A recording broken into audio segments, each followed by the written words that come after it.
You got Chuckwood, the woodchuck from Jungle Radio, and I want to let you know that the opinions, beliefs, and viewpoints expressed by PriAPEus do not necessarily reflect the opinions, beliefs, and viewpoints of GNN, Gorilla News Network, or its parent company, 350 Fifth Avenue Productions.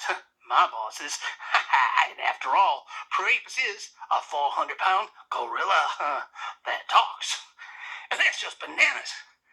That's a technical term for crazy. We checked with our attorney and our therapist. Good day, mates. That's right, all your Sheilas and Bruces. PriAPEus here. GNN, Gorilla News Network, gave me the run of Studio 33 today to express my thoughts on a topic of my choice. You may agree with me and give me a good on ya. That'll leave me grinning like a shot fox. You may disagree with me and get as cross as a frog in a sock. If that's the case, don't get cranky. Just step forward and call me a pig's arse. Just give me a fair go another day. No worries. In the end, it'll nut out and we'll still be mates. Apes. We by nature are vegos. Me, I'm a bit of an enigma, breaking all laws of science and nature. I'm no wombat. You know, a twig eater. I'm a carnivore, which gives me a unique perspective. There's a group of herbivores that take a vegetarian diet to new levels. I'm talking about the vegans. Being vegan is much more than a dietary plan. It's a philosophy and lifestyle choice. Veganism isn't any new way of life. Vegan society was founded over 78 years ago in 1944. 5 years later, in 1949, when then Vice President of Vegan Society, Leslie J. Cross, set down the definition of veganism that remains today. Vegans exclude from their lives all forms of exploitation of and cruelty to animals and insects for food, clothing, or any other purpose.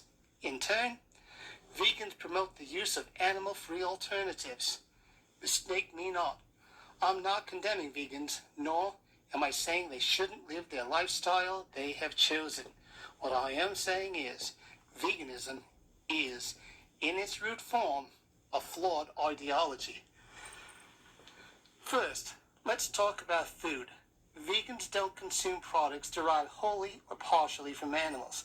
A short list of exclusions is meats, dairy, poultry, eggs, fish and seafood, bee products including honey, bee pollen, royal jelly, and beeswax. There's gelatin, beer and wine, sweets and candy, pesto, and many pastas. They contain egg. I could go on, but I've said this is a short list. There are over 37 foods and ingredients to avoid on a vegan diet. Second, let's talk about clothing. Vegans don't wear or use products that contain leather and suede, reptile skin, silk, fur, feathers, wool, cashmere, mohair, or other animal hair. Why do I say veganism is a flawed theory? What's left in food or clothing when you eliminate everything on a vegan list of exclusions? Simply put, plants. For food, other than fruits and vegetables, vegans can eat products primarily made from tofu, tempeh, seitan, legumes, nuts, nut butter, whole grain cereals, which the big three are maize, wheat, and rice. Vegans can consume some plant-based milks. For clothing, vegans can wear natural plant-based fibers. The big four are cotton, flax, hemp, and ramie. This is followed by linen, cork, and bamboo. Then, there's a variety of synthetic materials, polyester, acrylic, PVC, polyurethane PU leather, Supro, a silk alternative, and rayon. Boy, these two lists sound pretty inclusive, PriAPEus. Where's the flaw? You might still be asking. I've actually already answered it. Simply put, plants. Let me hit you with some statistics. Scientists estimate there are over 400,000 species of plants. Of that, at least half are edible by humans. The big three cereal grains, maize, wheat, and rice, make up more than 1/2 of the calories from plants consumed by humans. Out of the 200,000 species of plants humans can consume, only about 200 plant species are consumed. Of the edible crops on Earth, only 25% are self-pollinating. Even though 75% need pollinators, that's insects, bees, wasps, butterflies, ants, moths, flies, beetles, and other animals, to name a few. Those whacker pollinators, they don't know which plants that don't need to pollinate. 90% of plants are pollinated by animals. Insects go 9% further to 99% of plants that they pollinate. This leaves 1% of crops not pollinated by a pollinator. Definitely not enough to sustain any nutritional diet. If it's truly a practice not to exploit animals, vegans have 1% or roughly 2 plant species they can eat. This 1% limits the plant-based clothing that can be worn as well. One might state that synthetic fibers, polyester, acrylic, PVC, polyurethane PU leather, supro, that silk alternative, and rayon can be worn as well. These products are petroleum-based synthetics. Let me introduce you to this guy, the T-Rex. I'd like to use him and his mates in my defense. He was an animal. His remains are in the petroleum used in creating synthetic fibers. Like I said, I'd like to use T-Rex and all his dinosaur mates in my defense, but I can't. In my research for this editorial, I discovered crude oil, petroleum, does not come from dinosaur remains. So, instead of T-Rex and his mates, I'd like to introduce you to this little guy. SpongeBob SquarePants' nemesis, plankton. Petroleum is made from decayed plankton. Plankton is scraped from ancient ocean floors.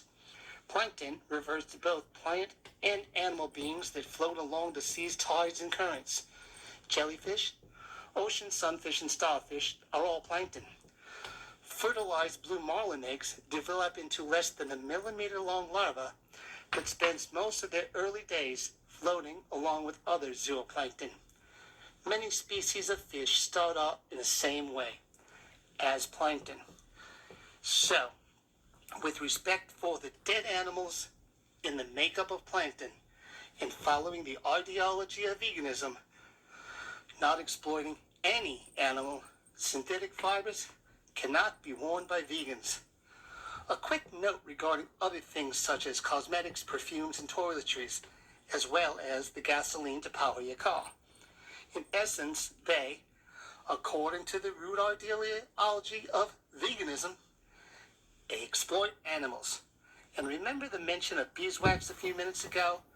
A byproduct of bees? Well, those nice smelling candles in church? Yep, don't light them if you're vegan.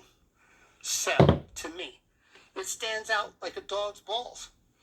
Holding true to all vegan beliefs, unless you are a naturalist, sustaining life off the 1% of food you can consume, walking everywhere you go, I don't think you can rightly call yourself a vegan. These are my thoughts, and I'll iterate what I stated at the start of this editorial. You may agree with me and give me a good on you. You may disagree with me and get cross as a frog in a sock. And again, if that's the case, don't get cranky. Just step forward and call me that pig's arse. Just give me a fair go another day, no worries. In the end, it'll nut out, and we'll still be mates. I want to thank you for inviting me into your world. My desire for you, have an happy day. Signing off till next time, your mate, the Simian with Sass, PriAPEus.